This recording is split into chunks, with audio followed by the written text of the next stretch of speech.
عاملين ايه النهارده؟ انا دوجي وانا بوسي، واحنا من عالم دوجي وبوس مسلي وهادي. فيديو النهارده هيكون من حمام بيتنا. ليه حمام بيتنا؟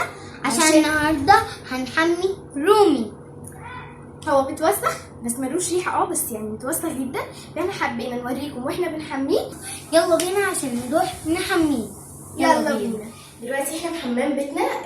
هجهز كده حاجات لرومي بحطها دايما عليه في الشاور. تمام. طبعا الطبق ده بيبقى فيه ميه. بس في ثانيه بصي. ده شامبو، خلي بالك. ده المطهر بتاعه، كان الدكتور كاتب لنا عليه، فبنحط له بس مش بنكتر عشان برضو بيبقى ليه ريحه فما تبقاش ليها اثر. وده بس عشان يدي ريحه حلوه. طبعا الحاجات دي احنا بنعملها علشان في الوقت اللي هو يعني واحنا بنرش عليه ميه وكده، ناخد بالكوبايه نحط عليه على يبقى اسهل لنا. وهو طبعا ليه فوطه خاصه عشان الفوطه دي ولا حد بيستخدمها، عشان دي فوطته الخاصه عشان شعره كده يعني. يلا روحي هاتي رومي بقى عشان نبدا. حطي طيب ده مكان.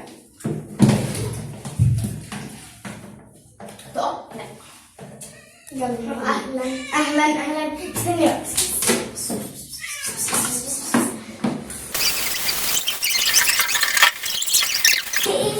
خلاص. شيلي البانيو عشان للاسف طلعت تجربه البانيو فاشله. احنا كل مره بنحميه هنا، لكن المره دي طلعت فاشله.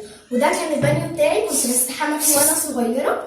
رومي روحي هاتيه بقى. ثواني بقى. رومي ممكن عشان ده أول مرة يشوف، ممكن يعني.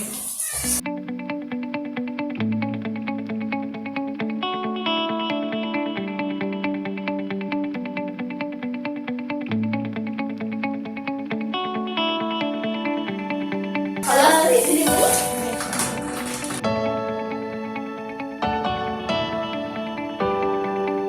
دلوقتي احنا بقى هنعمل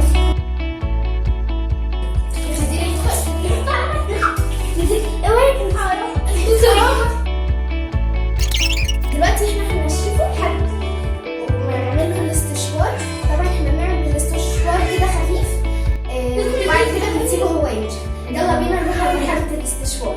وطبعا احنا غيرنا الفوطه لان الفوطه الثانيه اتبلت، فاحنا جبنا فوطه ثانيه علشان ننشفه بيها. ودلوقتي هنعمل مرحله الاستشوار. طبعا مرحله الاستشوار بتبقى اصعب مرحله عشان هو يعني متعود ان هو ينشف نفسه بنفسه، بتبقى اصعب مرحله عليه.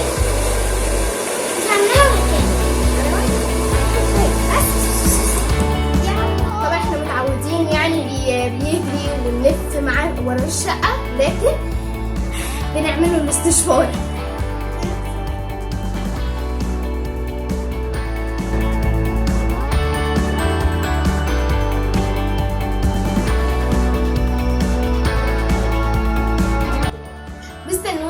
لما رومي ينشف تمام هنوريكم فيديو بعد ما رومي ينشف بقى ويبقى شعره ناعم جدا. هنوريكم وهنوريكم كمان رد فعله لما بيسمع صوت قطه على الموبايل. بيبقى رده غريب جدا، بيبقى مهيبر وبيتجنن جنون، بيبقى رهيب. وتحسوا كده طب فين القطه وعمال يدور. بيقعد يشمشمنا ويجري ورانا. ويطلع ويشوف طب فين القطه، واحنا قافلين الموبايل عشان ميفكرش القطه على الموبايل. وهنشوفكم في فيديو جديد. باي باي.